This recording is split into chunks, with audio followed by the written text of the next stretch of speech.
शुक्रिया रविंद्र इस जानकारी के लिए।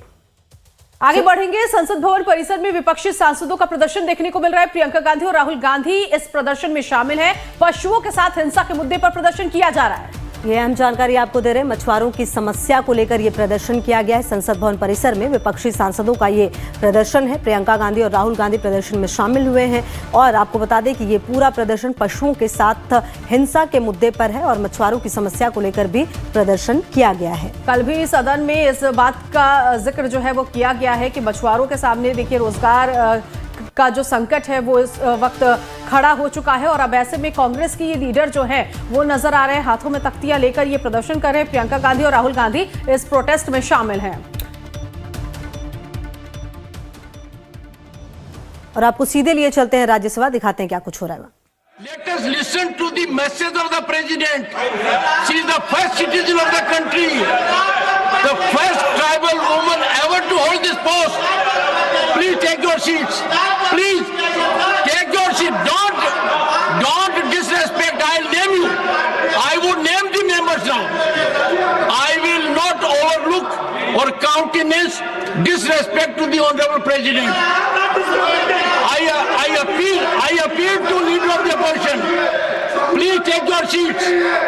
Please take your seats. If you are showing disrespect to the honorable president, the house is adjourned to meet at 11:20. 11:20 तक राज्यसभा की जो कार्यवाही है वो स्थगित कर दी गई और देखिए बस शुरू ही हुई थी कार्यवाही और हंगामा जो है वो देखने को मिला है। हालांकि जो सभापति हैं वो लगातार कहते हुए नजर आए कि आप ये डिसरेस्पेक्ट मत कीजिए राष्ट्रपति के लिए और इस तरह की जो तस्वीर है वो मत पेश कीजिए, लेकिन लगातार हंगामा था और 11:20 तक अब स्थगित कर दी गई है सदन की कार्यवाही। राज्यसभा की जो कार्यवाही है वो 11:20 तक स्थगित हो चुकी है। उधर संसद भवन के बाहर भी कांग्रेस के जो तमाम लीडर हैं वो हाथों में तख्तियां लेकर प्रोटेस्ट कर रहे हैं। प्रियंका गांधी, राहुल गांधी प्रोटेस्ट कर रहे हैं। पशुओं की जो हिंसा के मामले इन दिनों देश में बढ़े हैं उसको लेकर ये प्रोटेस्ट चल रहा है। मछुआरों की जो समस्या है को लेकर प्रोटेस्ट किया जा रहा है। अब देखिए आज जो ये राज्यसभा की कार्यवाही शुरू हुई है, कुछ ही देर ये कार्यवाही चली, लेकिन इसे 11:20 तक के लिए स्थगित कर दिया गया। तो देखिए संसद के बजट सत्र के दौरान बीजेपी सांसद राधा मोहन दास अग्रवाल की तरफ से राज्यसभा में संविधानों की प्रतियों से इलेक्ट्रिशियन हटाए जाने का मुद्दा उठाया गया, जिसके बाद संविधान के मुद्दे पर एक बार फिर से पक्ष और विपक्ष में तनातनी देखने को मिली। तो वहीं दूसरी तरफ मल्लिकार्जुन खड़गे ने पक्ष पर अनावश्यक कंट्रोवर्सी करने का आरोप लगा दिया। इसको लेकर एक रिपोर्ट आपको दिखाते हैं और समझाते हैं। राज्यसभा में एक बार फिर से संविधान के अपमान का मुद्दा उठा। सत्ता पक्ष और विपक्ष के बीच तीखी नोकझोंक हुई। बीजेपी सांसद राधा मोहन दास अग्रवाल की संविधान की कॉपी से जुड़ी टिप्पणी पर विपक्षी सांसदों ने ऐतराज जताया। दरअसल राज्यसभा में शून्यकाल के दौरान बीजेपी सांसद राधा मोहन दास अग्रवाल ने आरोप लगाया कि जब संविधान तैयार किया गया तो उस पर राम, कृष्ण, बुद्ध, लक्ष्मीबाई, महावीर, नेताजी सुभाष चंद्र बोस समेत तमाम महापुरुषों की तस्वीर लगी हुई थी, लेकिन उसको कांग्रेस के लोगों ने हटाने का काम किया। राधा मोहन दास अग्रवाल के बयान पर विपक्ष ने हंगामा करना शुरू कर दिया। इसके बाद विपक्ष ने सत्ता पक्ष पर संविधान के अपमान का आरोप लगाते हुए सदन से वॉकआउट कर दिया। दूसरी तरफ विपक्ष के लगातार हंगामे पर राज्यसभा के अध्यक्ष जगदीप धनखड़ ने कहा कि संविधान की जो मूल कॉपी है उससे छेड़छाड़ बर्दाश्त नहीं की जा सकती। उन्होंने सदन के नेता से आग्रह किया कि संविधान की कॉपी में कोई बदलाव स्वीकार नहीं किया जा सकता। भारत के संविधान जो हस्ताक्षरित है वही हमारा संविधान है और उस संविधान में जो संशोधन हुए हैं वो इसका हिस्सा है। यदि अगर कोई भी प्रसारण इसके विभिन्न है, मतांतर है, तो वो किसी भी तरीके से मर्यादित नहीं कहा जा सकता। उपराष्ट्रपति जगदीप धनखड़ के आदेश का बीजेपी नेता अश्वनी उपाध्याय ने स्वागत किया। उन्होंने ट्विटर पर लिखा कि संविधान में भगवान श्री राम, कृष्ण, नटराज, हनुमान, महावीर बुद्ध, राजा भरत, सम्राट विक्रमादित्य, अशोक, छत्रपति शिवाजी महाराज, गुरु गोविंद जी, नेताजी, रानी लक्ष्मीबाई, गुरुकुल, नालंदा, हिमालय, नंदी और कमल का चित्र भी छपेगा। सरकार ने एक बहुत ही महत्वपूर्ण निर्णय लिया है कि अब जो संविधान छपेगा उसमें सभी संविधान निर्माताओं के सिग्नेचर होंगे और वो 22 चित्र भी होंगे जो मूल संविधान में थे। माननीय प्रधानमंत्री जी को इसके लिए मैं धन्यवाद देता हूं। साथ साथ माननीय उपराष्ट्रपति धनखड़ जी को धन्यवाद देता हूं। मैं पिछले कई वर्षों से इस बात को बार बार कह रहा था कि जो संविधान है ये अधूरा है, ये मूल संविधान नहीं है। कायदे से संविधान वो मार्केट में रहना चाहिए, वो सबको मिलना चाहिए, स्कूल में, कॉलेज में या कोर्ट में, जो जिसपे वो सारे सिग्नेचर भी हो संविधान निर्माताओं के और 22 चित्र भी हो। लाइफ टाइम्स इस मुद्दे को लगातार उठा रहा है। हमारी टीम ने जब इस पूरे मसले पर बीजेपी सांसद राधा मोहन दास अग्रवाल से बात की तो उन्होंने इसे एक सुनियोजित साजिश बताया। कौन सी वो ताकतें थी जिनको अपने भारत के इस गौरवशाली अतीत संस्कृति और सभ्यता से शर्मिंदगी का एहसास होता था? या कौन से वो लोग थे जो कहते थे कि भारत का संविधान अमेरिका से, ऑस्ट्रेलिया से, कनाडा से और कहां से, ब्रिटेन से लिया गया है? ये पूरी तरह झूठ था। भारत का संविधान भारत के सांस्कृतिक और राजनीतिक मूल्यों के आधार पर बनाया गया था।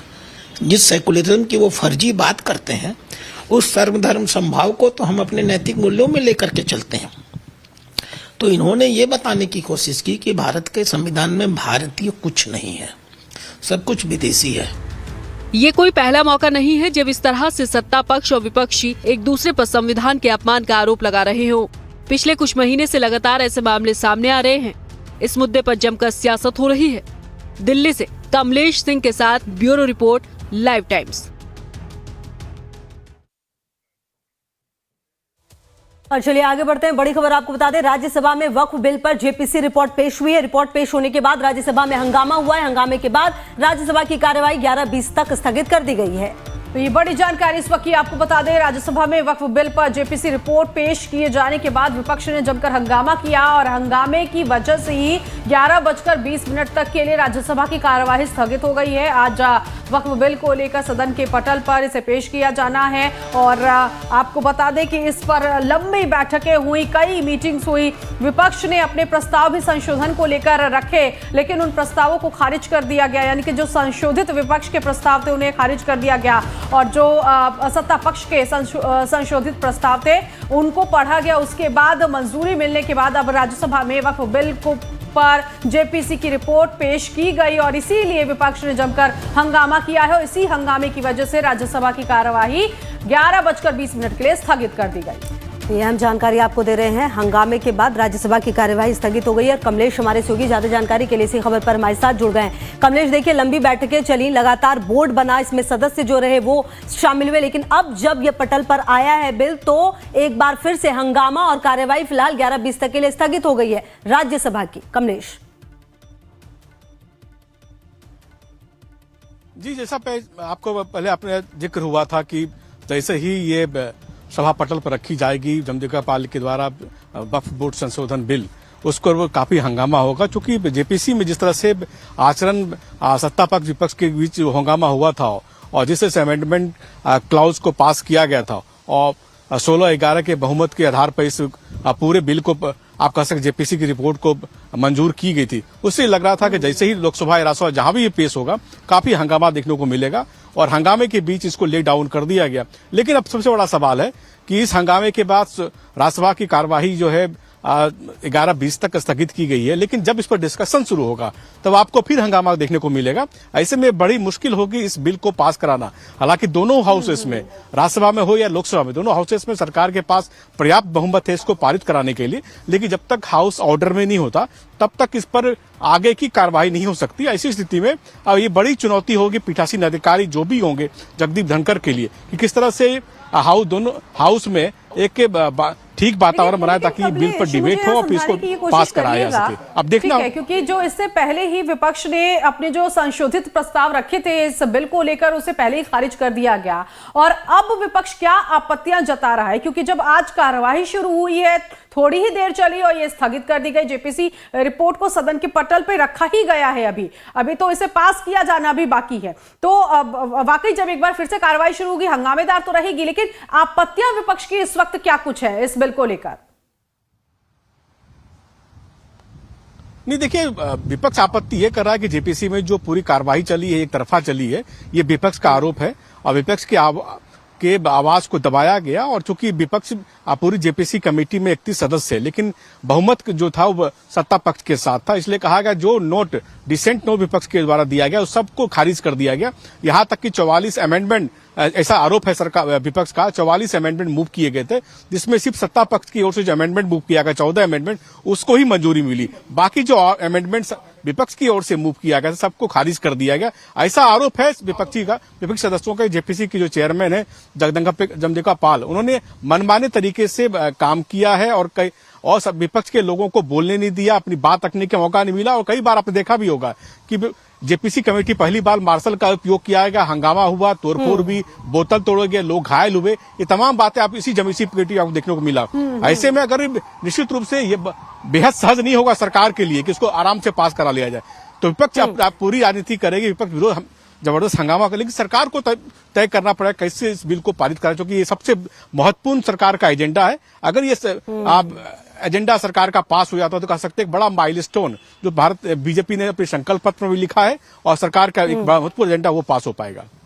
बिल्कुल। और कमलेश देखिए, ये बजट सत्र ही है जिसमें इसे लाना था, पूरी तैयारी की गई थी, लेकिन जिस तरह की तस्वीरें सामने आ रही है और आप भी लगातार ये कह रहे हैं कि सरकार के लिए बहुत मुश्किल होगी। हालांकि कमलेश, आपने एक बात ये भी कही कि चाहे राज्यसभा की आप बात करें या लोकसभा की बात करें, संख्या बल के आधार पर कोई खास दिक्कत होगी नहीं। तो ऐसे में सरकार के पास और जो अभी फिलहाल पूरा ये मामला सामने है, उसके बाद ऑप्शन और क्या बच जाता है? अगर इसी तरह से हंगामा होता रहा तो फिर आगे काम होगा कैसे? नहीं, देखिए, हंगामा अगर होता है तो सरकार के पास विकल्प है। विकल्प सरकार ये कह सकती है कि आप चर्चा करा लीजिए। चर्चा कराने पर हो सकता है दोनों पक्ष की ओर लोग सहमत हो जाएं, चर्चा करने से कोई भाग नहीं रहा। ऐसी स्थिति में चर्चा जब होगी, उसके बाद जब आपको अंकगणित की बात, यानी जब मतदान की बात आएगी बिल पर, तभी ये मामला और ज्यादा फंसेगा, जो कि अभी तो इंट्रोड्यूस किया गया है। इस पर बहस की चर्चा जो है अगले पार्ट में होगी। अगले पार्ट में फिर आपको जोरदार हंगामा देखने को मिल सकता है। फिलहाल ये इंट्रोड्यूस तो सरकार ने कर दिया। इंट्रोड्यूस करने के बाद जो कि राज्यसभा में इंट्रोड्यूस किया गया, इसलिए इस बिल पर कभी भी चर्चा 5 साल के दरमियान कभी भी चर्चा हो सकती है, जब तक राज्यसभा का कार्यकाल है। लेकिन संख्या बल तो दोनों ही सदनों में सरकार के पास है, लेकिन चुनौती इस वक्त ये है कि विपक्ष जिस तरह से हो हल्ला कर रहा है, कैसे इस बिल को पेश कराया जाएगा, ये देखने वाली बात होगी। फिलहाल सदन की कार्रवाई एक बार फिर से शुरू हो गई है, सुनवाते हैं क्या कुछ चल रहा है वहां पर। Dated 12th February 2025 from the Honorable President, I have received the expression of thanks by the members of the Rajya Sabha for the address which I delivered to both houses of Parliament assembled together on 31st January 2025.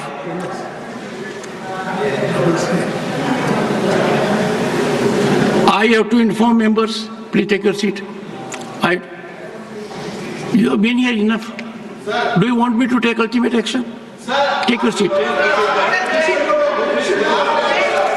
You are forcing me. You are not only forcing, the consequences are severe. Please, take your time. Persuade him. Someone should persuade him. Persuade him. Namdo. I get your point. I hereby name, I'm about to name all of you. I think good sense should prevail. Listen to leader of the opposition. Thank you, sir. I'm grateful to the leader of the opposition. Yes. I have to inform members, I'm grateful to the leader of the opposition. I have to inform members that the Business Advisory Committee in its meeting held, please, on the 11th February 2025, recommended the following ministries for discussion on their working during the second part of the current session. Honorable members, the ministries are Home Affairs, Education, Railways, Health and Family Welfare.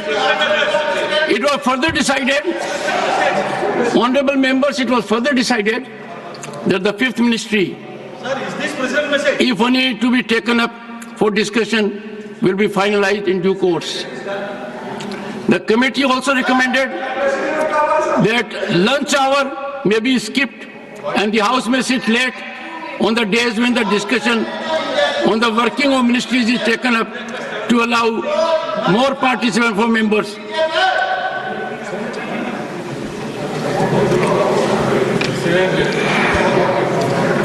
Shri Pramod Tiwari, 0 hour.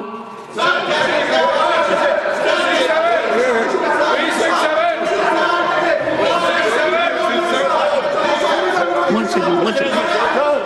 Take your seats. Take your seat. नहीं था. You are not aware. You are not aware.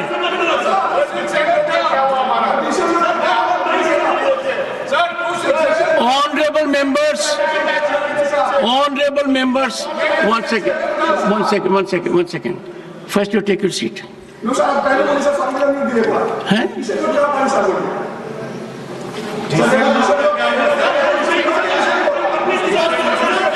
What is this? Leader of the House, have you anything to say on this? 1 second. Leader, go to your seat. Leader of the House is speaking. Sir, but go to your seat. First, go to your seat. You should learn some basic manners. Go to your seat. Don't think you are alone to yourself. You are ridiculing the position of member parliament. आप संसद सदस्य होने का अपमान कर रहे हैं. No. Someone can bring a motion. सभापति जी. No. Leader of the House. सभापति जी, संसद के अंदर वाद विवाद, विषयों के बारे में चर्चा और प्रजातंत्र के अंदर हम एक बात मानते हैं कि वी अग्री टू डिसएग्री. इसलिए चर्चा और चर्चा के साथ साथ लेकिन Nothing except what the leader of the House will go on record. हमें परंपराओं का ध्यान रखना चाहिए और परंपराओं को ध्यान रखते हुए संवैधानिक प्रावधान के तहत प्रजातांत्रिक तरीके से हमें हाउस की प्रोसीडिंग्स को चलाना चाहिए. मुझे दुख है ये बताते हुए और खेद है कि आपके बारंबार रिक्वेस्ट के बाद, in spite of your repeated request that the house should come